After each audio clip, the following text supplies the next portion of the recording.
So this is PR industry. So I blocked out, don't want to beat up people too hard on this. But this was a report that came out, published online. Hey, look at this great job we did. I'm a PR agency. I got all of this great coverage for my client. And you look at the numbers, and you go through and you say 297 million opportunities to see the brand. And I love opportunities to see. Well, 297 is a big number. That is a lot of opportunities. 297, coincidentally, is the exact number of people that have online access in the United States. Wow. Okay, smell test, right?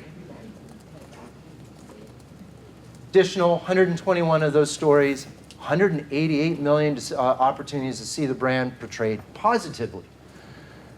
This is all well and good, but again, marketers are going to look at this. The story is about a network hardware provider. Again, go on to Google, do a quick search. How many network hardware provider professionals are out there who are going to be the ones that truly care about this story? Because it's not every individual in the US, it's not on the front page of Drudge Report, it's not anywhere.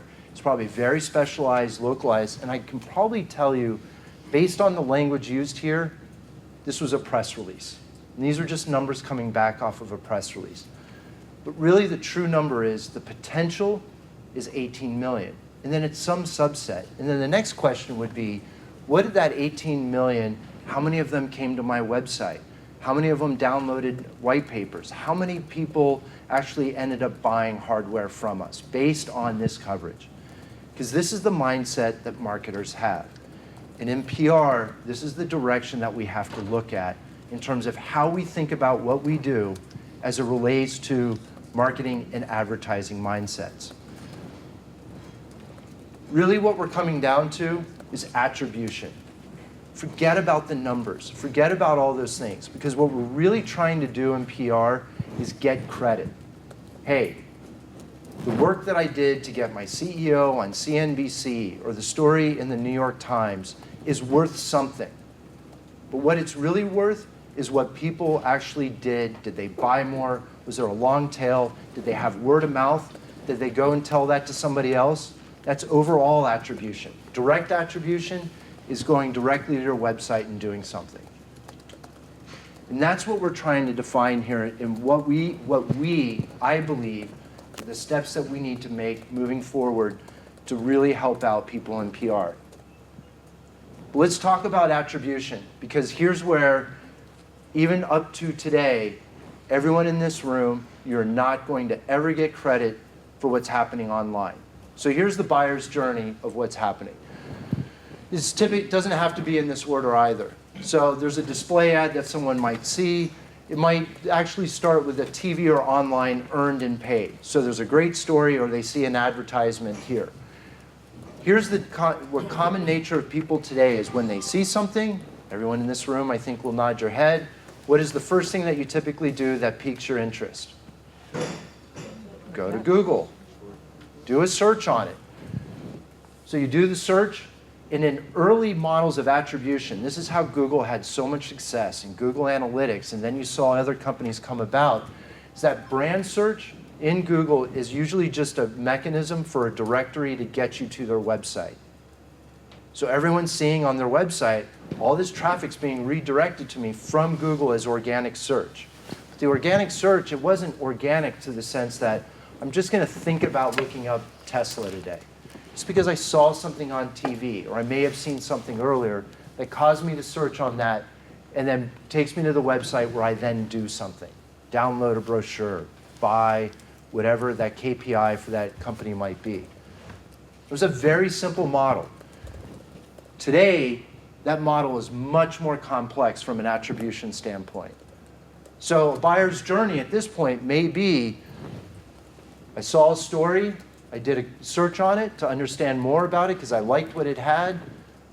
Because I did the brand search, there's a display ad that gets set up. I typically ignore the brand. I then do another search that's a non-brand search because now I want to go and look up and do more research about the product that I have.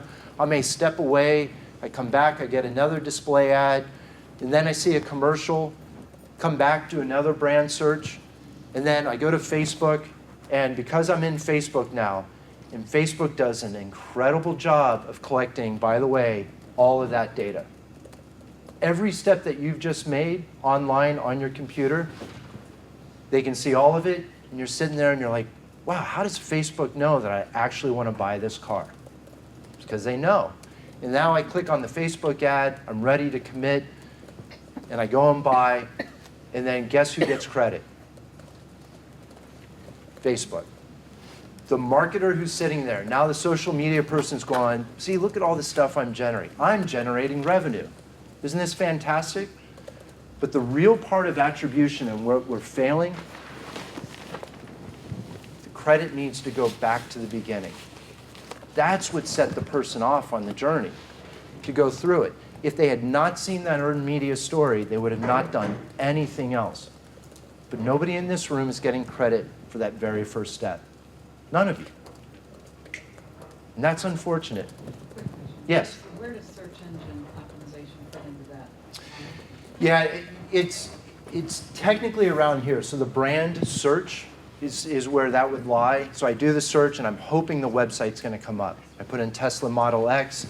I'm hoping that I'm going to get Tesla.com. Or I'm putting in smart cars, or I'm putting in some sort of search that will then drive the results up based in that area. Yep. So here's the part we, and now I'm speaking more directly IQ Media, in terms of what we needed to solve was the hardest thing first, which is that first step, television. Because if we can solve that, everything else becomes really, really easy. So how do we look at television attribution?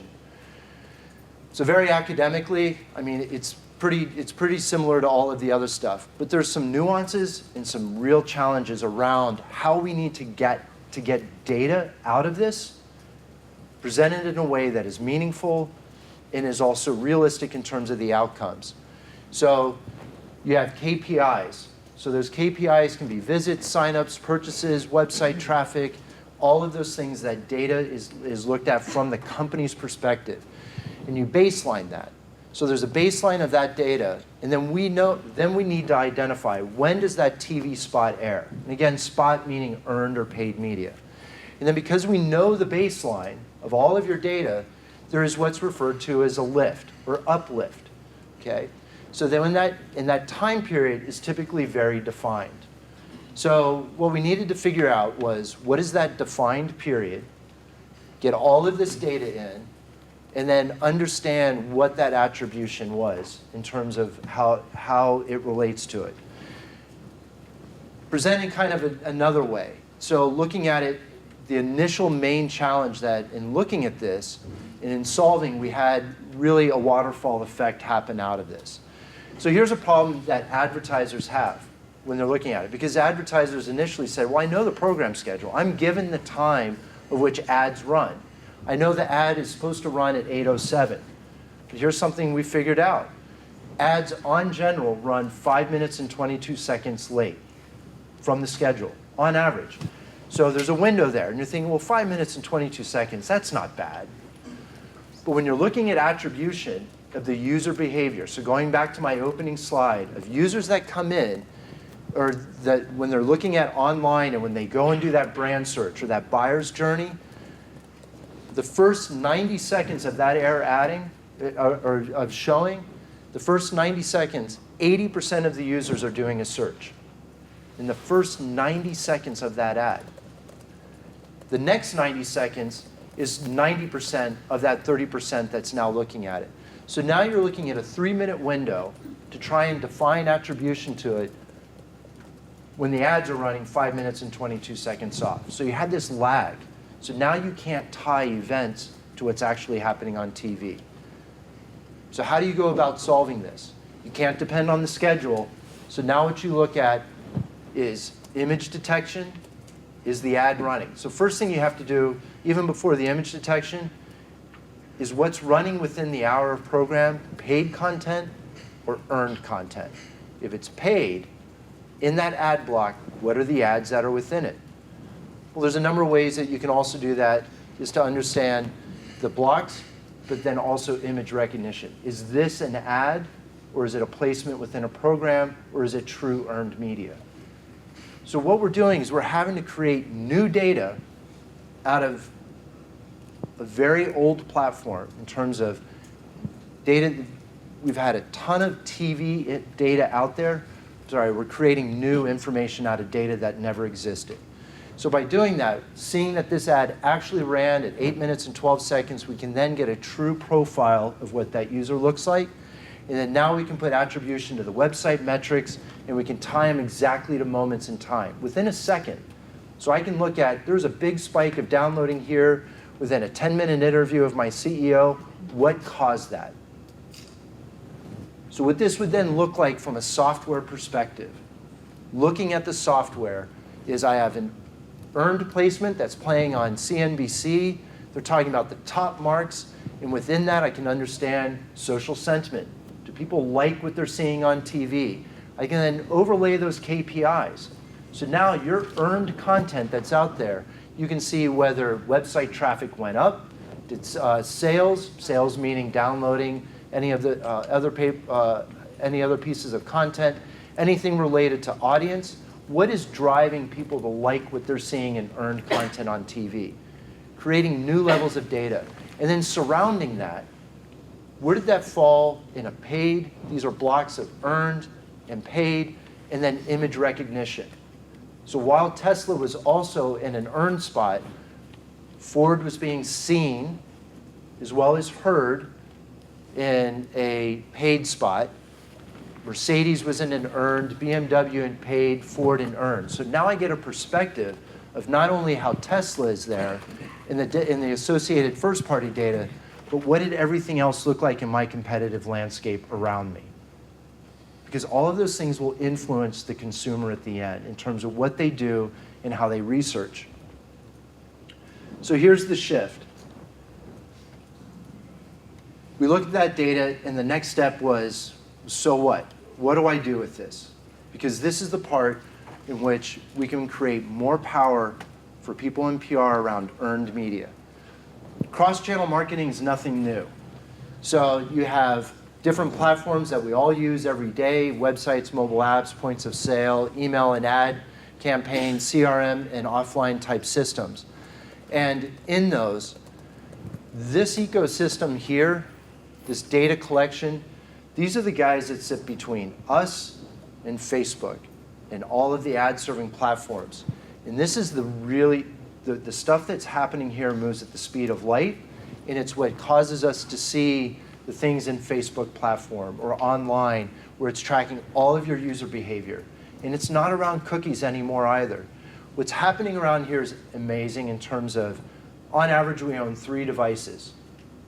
And the thing is phones and iPads don't track cookies. So what they're doing is they're creating personal fingerprints of you as the user, that you have these 3 devices, and they know exactly who you are. There's anonymity, but they know who you are. And this universe is incredibly powerful in terms of these signals being fed to it, knows exactly what you want when you land on a website, and that there's increased likelihood and activation around it, and you're giving these platforms incredible insights back into it.